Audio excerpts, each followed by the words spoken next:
Today is a fun one. I am here with Cakes by Marian, who makes cake out of every design you can think of. And we're gonna do like a cake challenge at the end.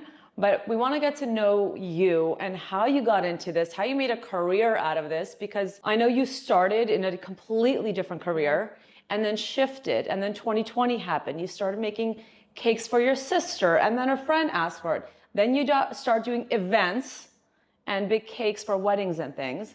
And then TikTok came about and YouTube. Yep. And now this has become your full-time job. Yep. This is amazing. In this really creative niche place in your career. And you started in a completely different field. So tell me how that journey started. So I sort of just went to college, university. I did all that because my family came as immigrants. And everyone always pushed, you got to go to college, you have to get the degree.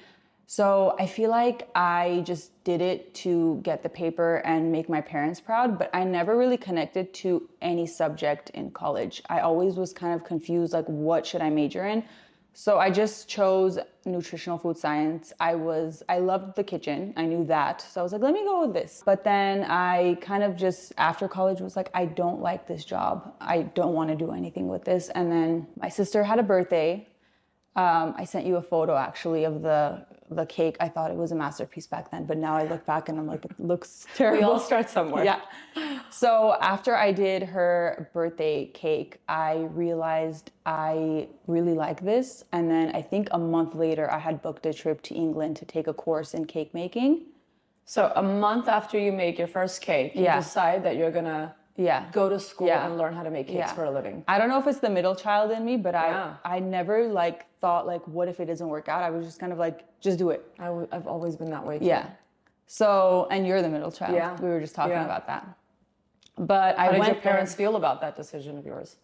So at first, I can't imagine, because when you're telling me I just did this for my parents, I did the same thing. I went to school and got my bachelor's and master's. I was like, are we good? Because I'm going to do makeup. Yeah. And so they were like, once they saw the potential, then the support was there. But in the beginning, they're like, no, you're not doing this for a living. I think my mom was a little nervous for me, because she was like, are you sure you could kind of go get a master's degree in nutrition and do this instead?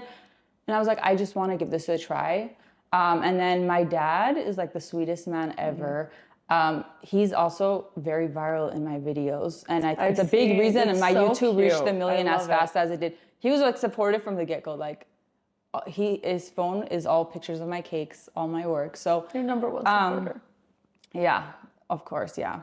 So since the beginning, I would say my parents were very nice about it. And I said, I want to go to England. My older sister packed her bags. We went together along with one of my best friends, and then I took that course and came back. How long was the course? It was honestly just a week, but I just wanted to know the basics, and honestly, it was an excuse to travel a little bit too. Yeah.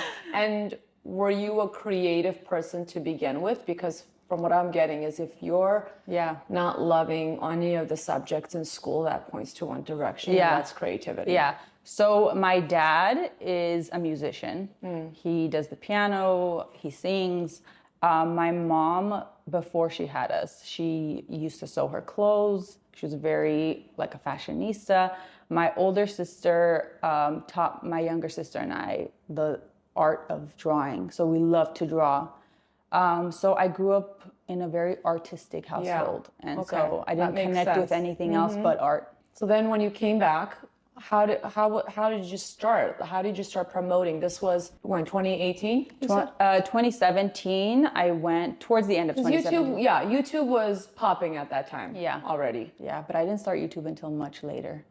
So I came back. I made an Instagram. Back then, I was called Kiss Creations. So the Kardashians had their store Dash, and they got that from their last name.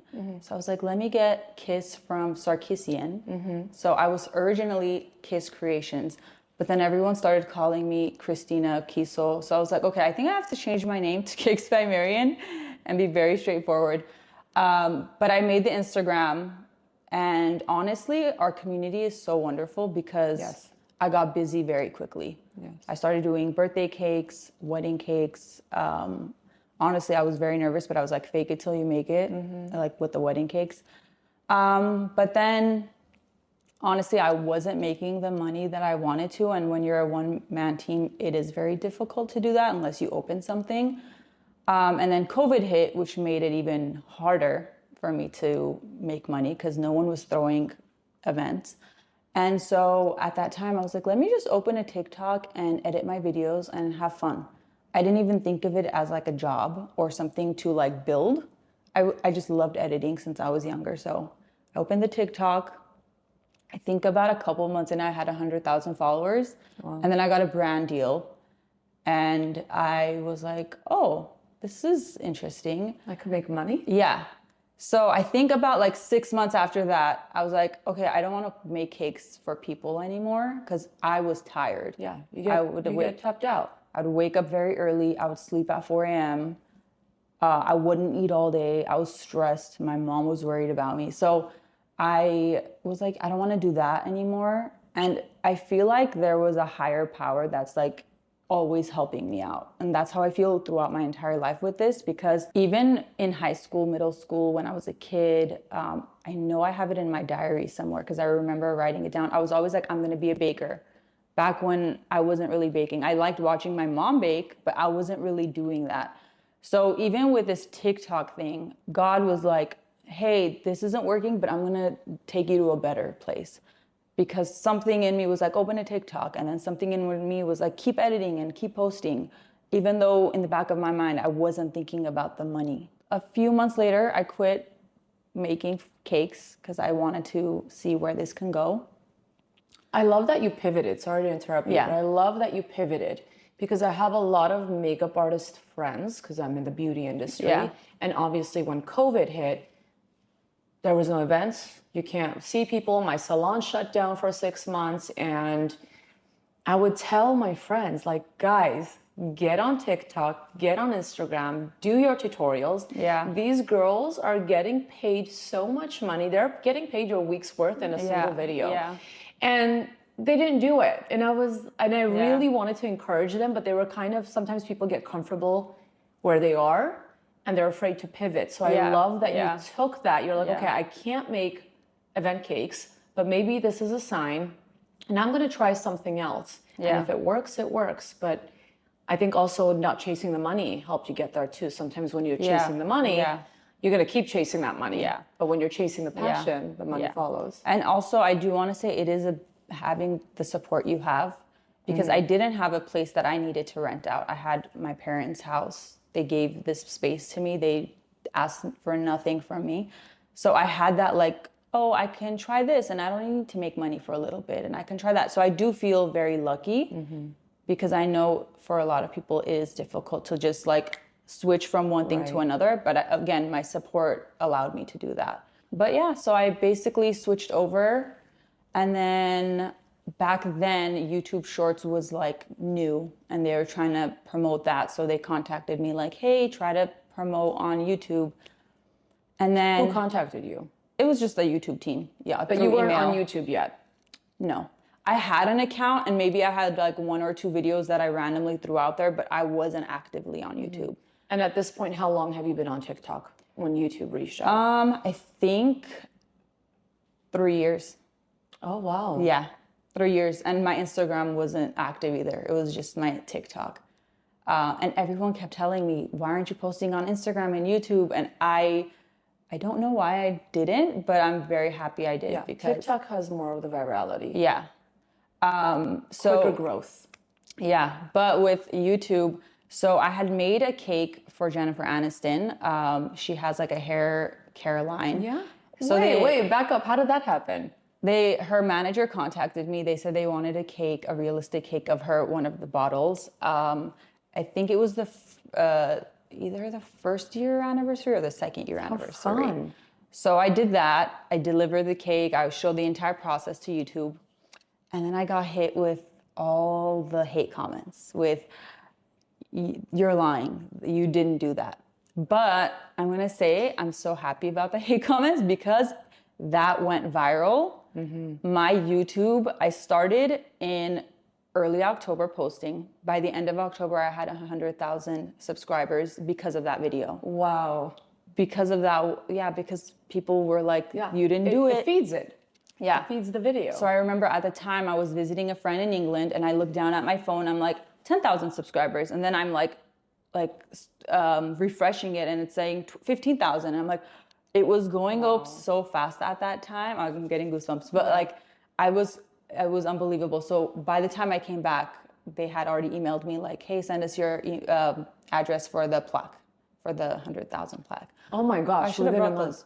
But yeah, so it was a month. And then a year, or I think it was a year or two after that, I got the million. How did you get from 100,000 subscribers to 1 million in 2 years? I posted every single day. Back to consistency. Every single day. But I will say you do need to have you do need a strong hook. You do need good lighting. You need a good story. You need some fun stuff. So again, I would throw in a lot of the which one is real, which one is cake thing, which we'll get into like how I started with that. But I did a lot of gender reveal cakes and proposal cakes that I just came up with, like fun ideas for cakes. So every day I was like waking up like, what's the next big idea I have to do because I have to get to the million.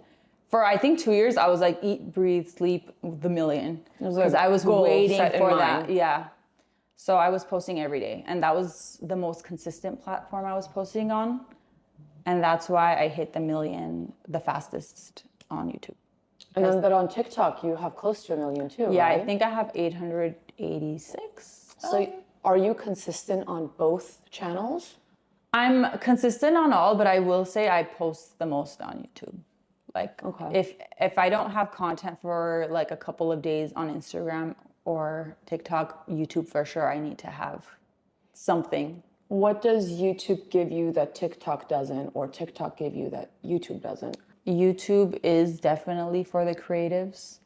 Like you see people building stuff and artists and all that. So I don't know, I'm always just drawn to YouTube out of all of the other platforms. Where do you feel like you have a stronger community? Is it, because I feel like with TikTok, I mean with Instagram, I have a community. Like I even recognize their usernames. I have a very strong community.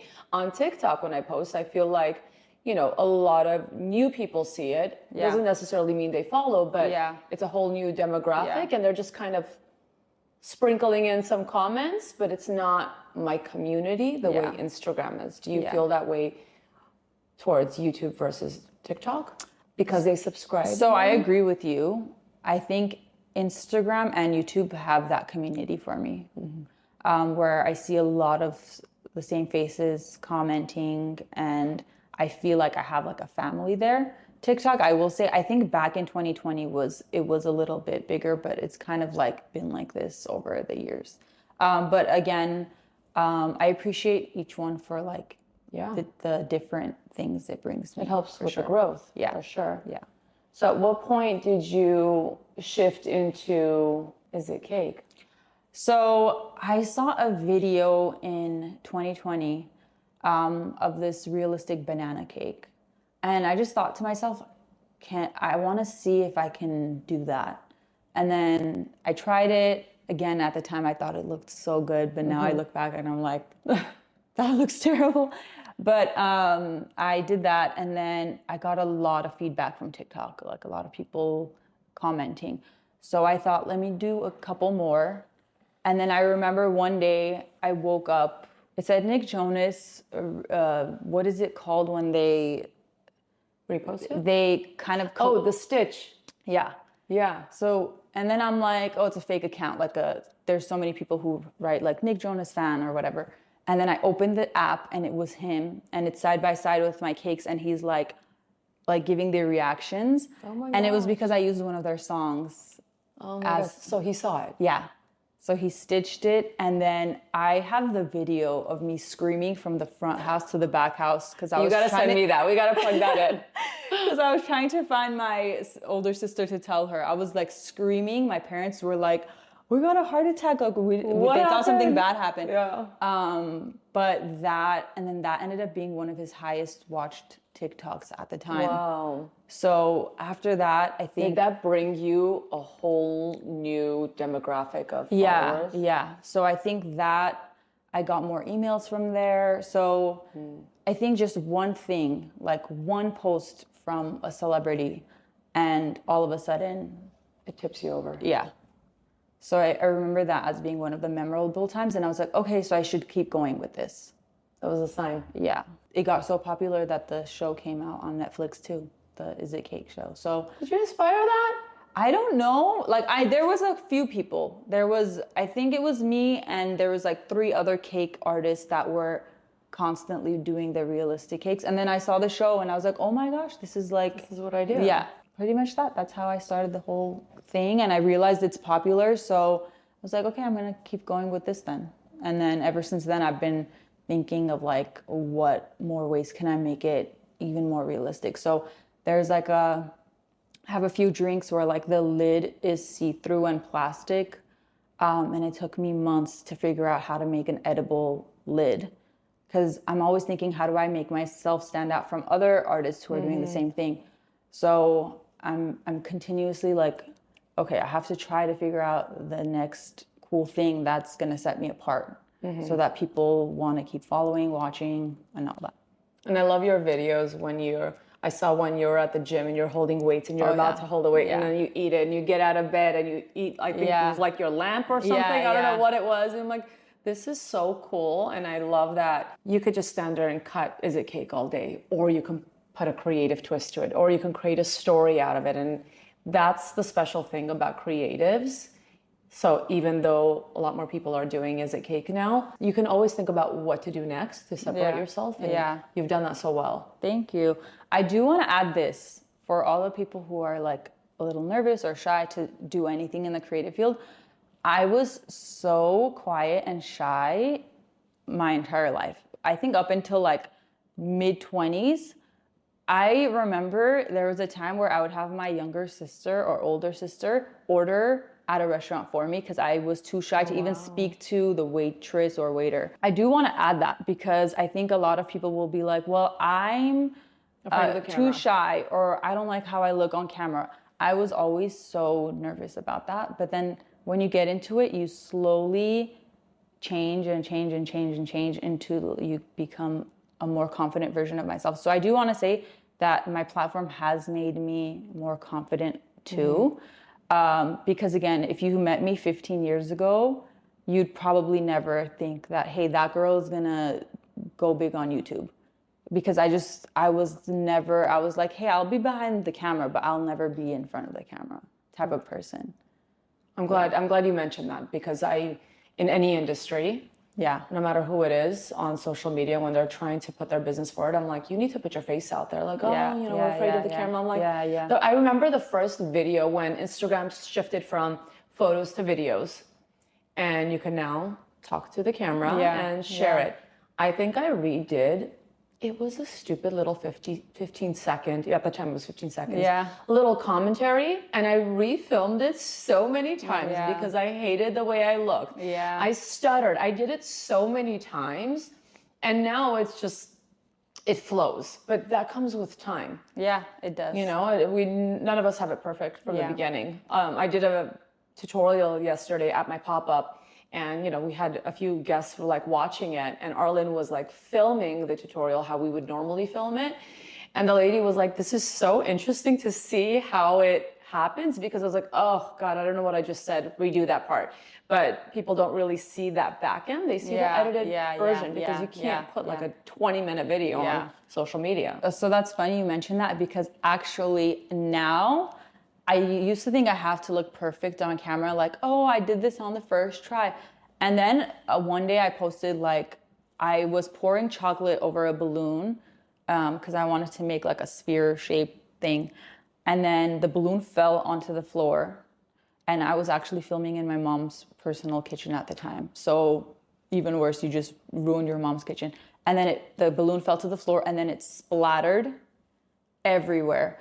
And I was like, you know what? I'm going to post this because I want people to know that it's not just a one take. And then people really resonated with that. So now if I mess up, like I have so many clips of a cake tipping over and again, like I look funny because I'm wearing gloves and I'm working with like hot sugar.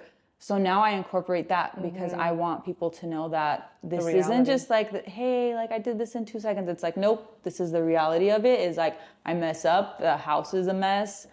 Like the cake looks great, but now look at my kitchen. It looks like a bomb went off here. So, and how it, I'm sure I don't know how long it takes you to make a single cake, but like whether it's for a client or whether you're doing it for YouTube, like you've spent hours, right? And then at the end it gets ruined. So I think those parts are really important to share. And I'm glad you do that because it does take time. Yeah. It takes time to create content. And I think people like when you're just real, like, oh, like another human being just like myself, like I messed up on something the other day. So I think that's how people relate to you. That's something that I've now realized I should keep incorporating. So a mess up is not bad anymore. And it also brings out your personality a little bit because you can be funny and laugh it off. And like it shows like who you really are as opposed to like just smiling on camera and making like a piece of art that looks like you worked on it for only 20 minutes. Yeah. And it's important to also share that what you did is you created content that you don't normally create and you played with it. And I think that's really important. A lot of us, including me, I'm like, this is my direction. And people will be like, why don't you try this? And I'm like, no, but this is my direction. And it's hard for you to break away from that. Yeah.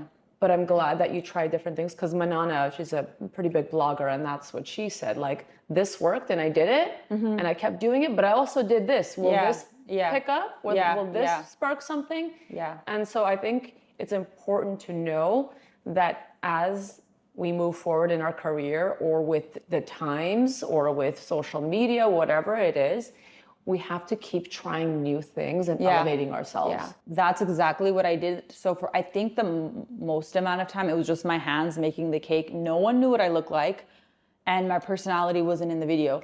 So after a while, I was like, I think I need to put my face in it, even though I feel awkward. So then I bought the professional camera for that and the lighting. One day I was like, our family is so funny. My dad jokes all the time and we're always laughing and dancing, and we have a dog we're always like, he's always making us laugh. So I was like, I need to incorporate my family into my stuff because this is what like is fun about my life. So one day I pranked my dad. My dad is a natural born star. And if you look at younger pictures of him, he looks like he belongs on TV. So he always said it. He was like, I always wanted to be an actor. I always wanted to be an actor. So one day I was like, you know what? My dad is so funny. He's so like, I always thought he would do so well on camera.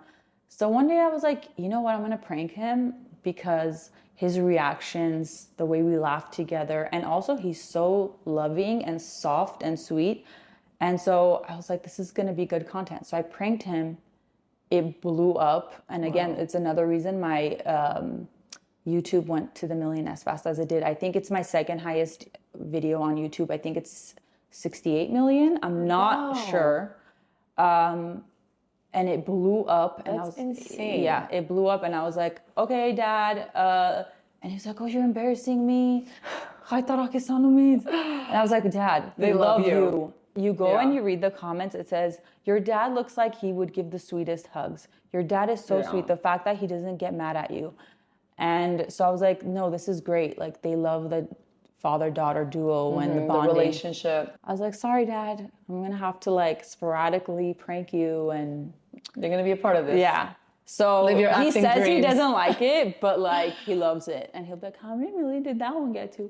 But so now again, I did, like, the serious videos. And then I'm like, okay, let me do the prank videos with my dad. It's cake related. I'm still doing cakes, but it's something funnier and different. Yeah. That brought in a lot of followers. And then I had never done character cakes before. And I was always a little bit nervous. Like, can I do like a character that looks like what they look like on TV?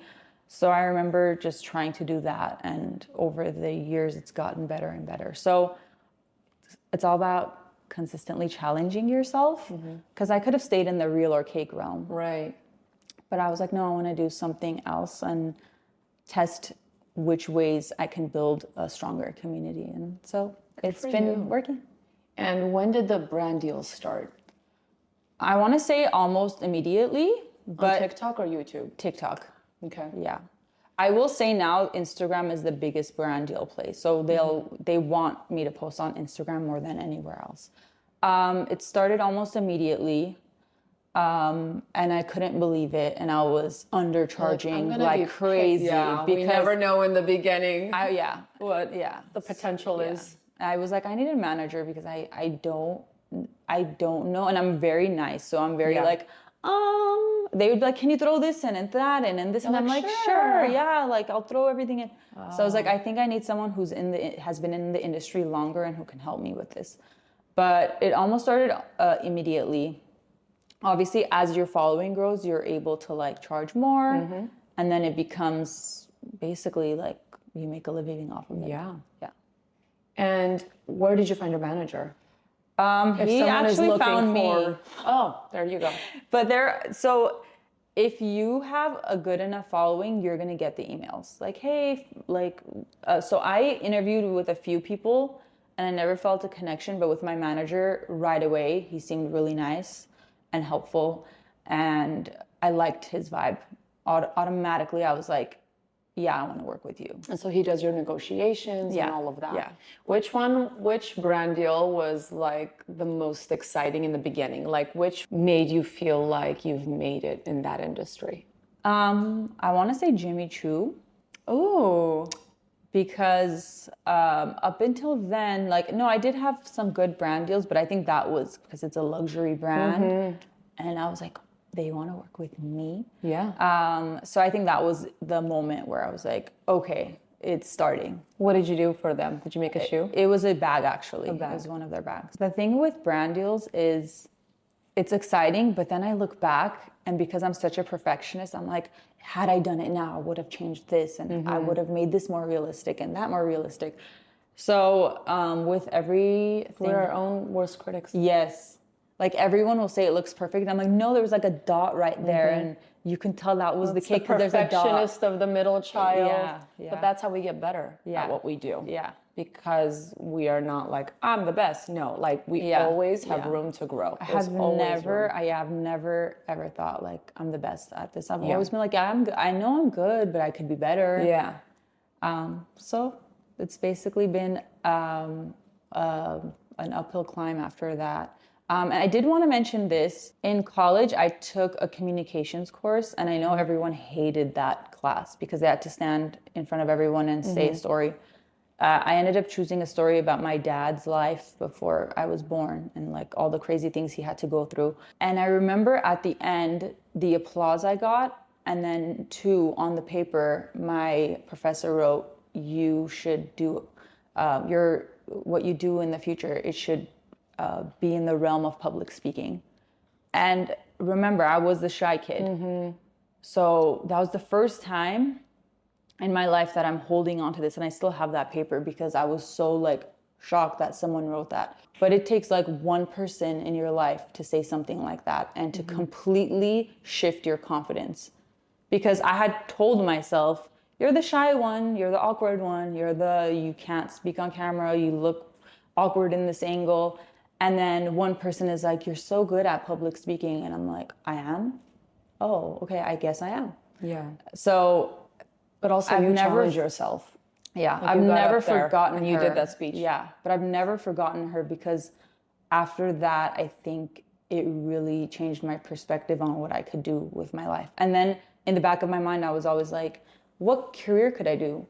Does that require public speaking? Because I do like talking and I do get nervous, but like when I'm there, I like talking. So I had done like an interview with Robert Pattinson, which I don't know if you were into Twilight back then, but I was crazy into Twilight. Oh my gosh. How did that happen? So Warner Brothers contacted me and they were like, we want you to do a real or cake game with the cast of Mickey 17. Oh my gosh, fun. So of course I was so nervous and sweating. Like I sweat when I'm nervous. So I wore like a loose shirt because I was like, I don't want to look sweaty on camera.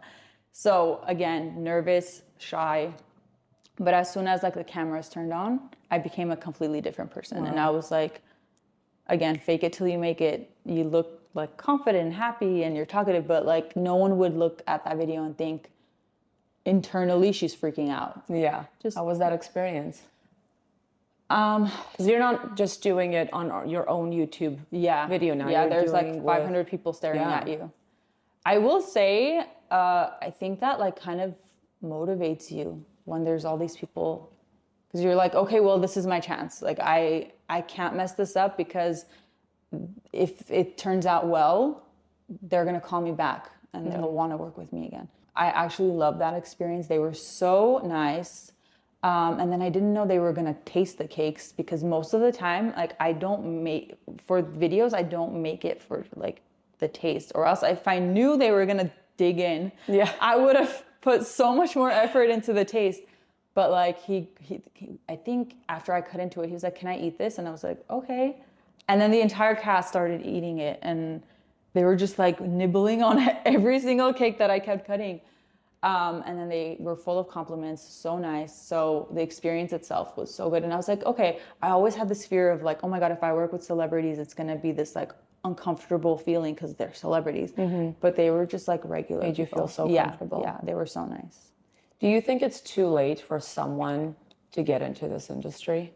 Because it's not saturated the way like makeup and beauty and all of that is, but there's a lot of people making it, and starting a channel from scratch is tough. Yeah. But you said you grew 100,000 in a month. Yeah.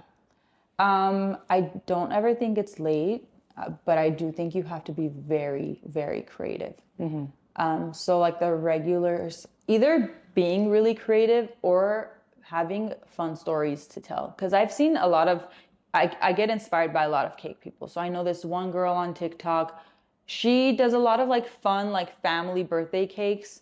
It's not exactly like, oh my God, no one could ever make this. But she talks and she says so many fun things as she's like making the cake about her life and her family. So people love listening to her. So I've seen that. And then I've seen a lot of people like add fire to their cakes because they're like, oh, this is going to make it cooler. Because people want to have that hook where they just have someone like want to watch it right away. So they'll do stuff like that. So I do think that anyone can do it. You just have to think like, what is my niche? Am I going to be the storyteller? Am I going to be the person who's always doing like crazy, like giant cakes? And you have to pick that, like who you were going to be, and then see where it can take you. But I don't think it's ever too late, especially with cakes. I don't see, it's not saturated at all. I do think there's room for a lot more. Do you do more long format on YouTube, or do you feel like shorts is the place to be? Right now, I will say shorts is the place to be. I think as soon as YouTube opened the shorts, they said that like there is an influx of people hitting the million. And I think because the shorts are going viral. Yeah, they're pushing it out more. Yeah. So I mainly do shorts, but I do really want to get into long form. It's just so hard. You need to find a camera person, maybe an editor. So I've been kind of like doing a little bit of it, but that's definitely like my thought process for the future. So you've literally built a career, a paying career out of making cakes that look like things. Yeah. I want to ask you what the most challenging part of that is, but I can imagine that the consistency of the brand deals would probably be... I will tell you, it gets very lonely because I'm in this room by myself most of the time. So we're in her garage right now where she's created a kitchen and has a space. Yeah. That's where we're filming today. So I get very lonely. I will be like, I'll call my friends, whoever works from home. I'll be like, do you want to like put your laptop on this table and work here while I work there? So I can have like a human breathing next to me. Yeah. That gets lonely. And then obviously, I actually recently just made a video about this, talking about this, but obviously it's cool to work. You're your own boss. You get to like go on vacation for however long you want. You don't need to ask anyone permission for anything. You can dive into whatever creative like place you want to get into, but you do have to wake up, and sometimes you work more than a 9 to 5 because you're like stuck working on a project that might take you like a 16-hour day. And then if you're not working, you're not getting paid. So you kind of have to be very like on top of, okay, well, this month I have to make this many videos, because if I don't, well, then it means I didn't really make anything this month. That's another thing, is I'm right now in the process of trying to figure out what I can sell, because there's a lot of people that say like you should find something that you should sell, because that's like your another form of income in case like maybe that month you don't get a brand deal, or you don't feel like creating products is absolutely you would know. I mean, with me, it's not that it got too saturated. I was busy. But I got burned out. And when you have a physical job like that, you get burned out. And I wasn't getting enough sleep. I wasn't healthy. I started arthritis on my neck. I mean, the back of my neck at like 30. I was like, I don't know how much longer I can do it. So productizing your skill is definitely a smart decision in excelling in your career without stepping away from it. I have a bad back right now. And the veins, you know, when you stand for long and the veins in your legs start coming out. And I'm like, we're there now. Am I this old? I was actually going to ask you before you started talking about products, would you ever think about opening a cafe? So I think in the future when I have kids, and I don't want to be like this, again, it's a shaky career. I love it. The perks outweigh the cons. But I think one day when I have kids and I want something more like, this is our store and every month, like we can rely on this store for income, I do see myself opening. But I wouldn't say like a Porto style bakery where it's madness. I want to say more like a cute coffee shop, like alcove, where they have like slices of cake. Because I do love the taste of my cakes. That's one thing I will rave about. Like, I'm not overly confident about a lot of things. I'll say I have to work on this and this. But the flavor of my cakes, I'm like, it deserves a store. Like, it deserves for like people to come. I love that, because I've been seeing a lot of stores pop up with desserts that look like fruit. You've seen it. Like people literally drive and just to do like taste tests on like TikTok. I actually did that with my dad. Oh, you did? So I feel like with the type of creative work that you do, there's that potential. But again, having your story behind it. I think one day, eventually, I will want to open a place. But for now, I'm a very big traveler. So I do love to, like, just on a whim, just go somewhere. And I know once you have that business where you kind of have a storefront and you have to be there. And I'm the type of person where I'm like, my secret formula for my frosting, I can't reveal that to anyone. So I have to do that myself, and I have to be there every day. So I know once that happens, I have to be more grounded. And I think that's when I have kids, I'm going to have to be grounded anyway. So I was like, we can simultaneously do that. And that's the whole goal. You can do anything that you want. You know, you don't have to be stuck. And I think that's the problem majority of the people have is, I do this well, so I'm just going to keep doing it. But I'm like, but you can do this with it. You could do that. Like I started my own brand. I had a salon. I taught makeup classes. Like I did YouTube for a little while. People were traveling all over the world to come take classes. So I feel like we limit ourselves, but our potential is limitless. I will say when you're an immigrant, or your family, we migrated to the United States in 97. There is like a fear of like, oh, well, we have this much money and we're scared to like, imagine like your parents saving all this money, and they're like, oh, well, let's like put it in a business. If it works out, it works out. If it doesn't, well, all these years we worked so hard, it's gone. So I think that mindset personally for me was always a little bit there of like, I'm scared. I'm scared because like what if I do that, and what if it doesn't excel? And again, when you come from a family that didn't have much, you do like have this thing of like, I want to hold on to what I made because I'm scared. What if it like I put it into something and it doesn't go away? So that is still something I will say I struggle with, is like I do want to do more. Not discrediting how much I have done, but I do feel like I do want to do more. And I constantly have to tell myself, like, the people who make the most money and are the most successful, they will tell you they had to make the biggest risks. Like there's no success without risk. But I also feel like there's like a knowing. Yeah. Like I knew when it was time to open a salon. Yeah. I knew when it was time to start my brand. Yeah. I knew when it was time to do a pop-up. Yeah. You know? Yeah. So I think you have to feel ready for it, because if you don't feel ready for it, and that might sound confusing because sometimes we're like, just do it. Like I'm like that, just do it. But if I get this feeling in the pit of my stomach, I know that feeling. I have to do it. Yeah. I'm ready. If I don't do it, I'm gonna explode. Then you pour your entire passion into it, and that's why it works. So I had this feeling, I want to say since high school, I'd walk home and in my head, in myself, and right here, I would be like, I'm gonna be known for something. I'm bigger than this. There's something big has to happen in my life. And I always had this weird feeling. I'm like, I know I'm shy. I know that, like, it seems like I don't know how that would work, but I know that something should happen. I remember being younger and begging my parents to let me audition for Disney, because I at one point was like, I want to be an actress. I want to audition for Disney, even though following your dad's footsteps. Yeah, and they were very like, no, we don't want you to do that, because that industry can get a little crazy. Toxic. So again, I always had this thing of like, I want to do something. Even though I'm shy, I love the cameras and I love like this field. So again, that feeling you had, I think that is like when I say the universe is like telling you what you're meant for. It's like pushing you towards that, for sure. How did you learn to take more risks?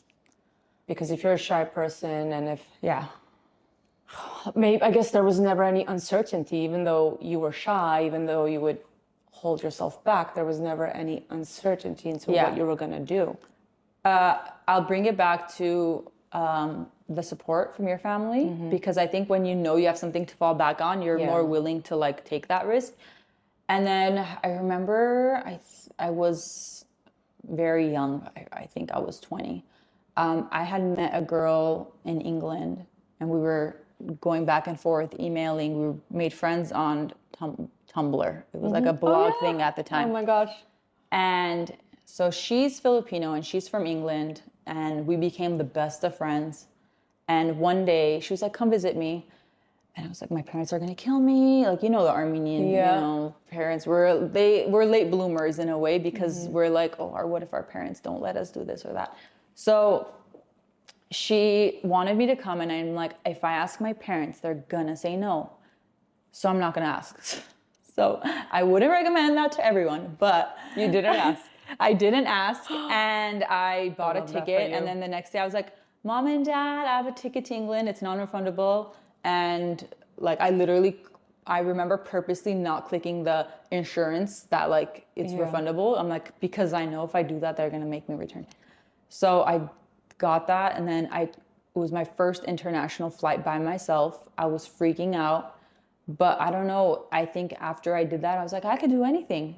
Yeah. And then a couple of years later, me and my older sister went skydiving. And then I think every like crazy experience, you're like, okay, I could do anything.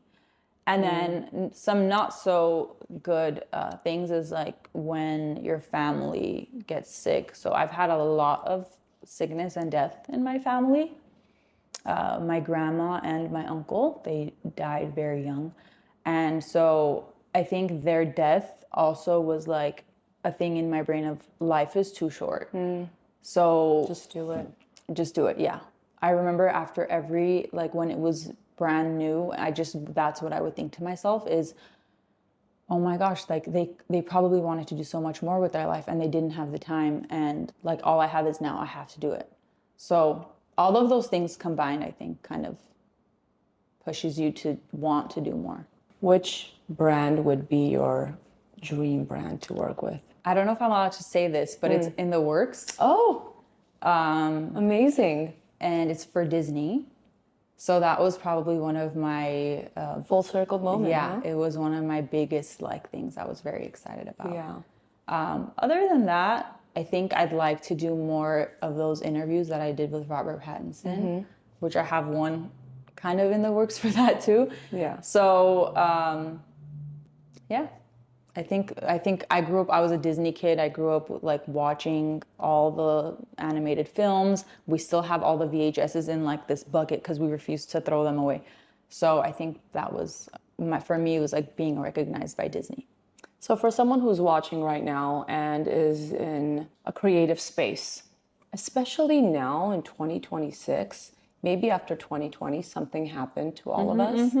And we all became these super powerful, confident, I can do anything, because I think because we're so locked down and being compressed and held tight that we just kind of wanted to let go.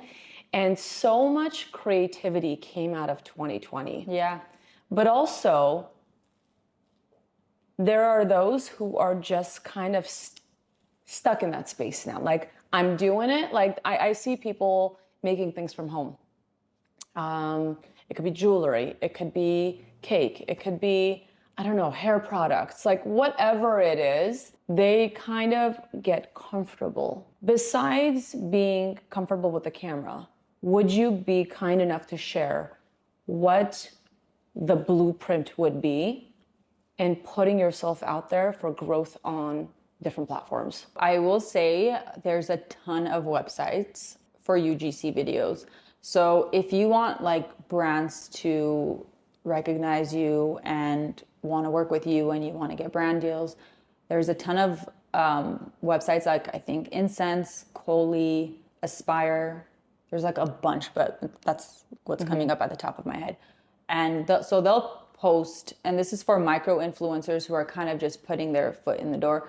They'll post like their rates and their product. There's so much makeup and kitchen products, and so you can find your niche. And so if you want to put your foot in the door, all you have to do is apply to those, have a video ready to show like how you would present yourself on camera. And then if they choose you, you're slowly building your portfolio. So I would open an Instagram, a TikTok, and a YouTube simultaneously. I would post on all three socials, those videos. Every day? It depends on your niche. So with cakes, it's so hard to post every day because it's like, how much cake can a person make?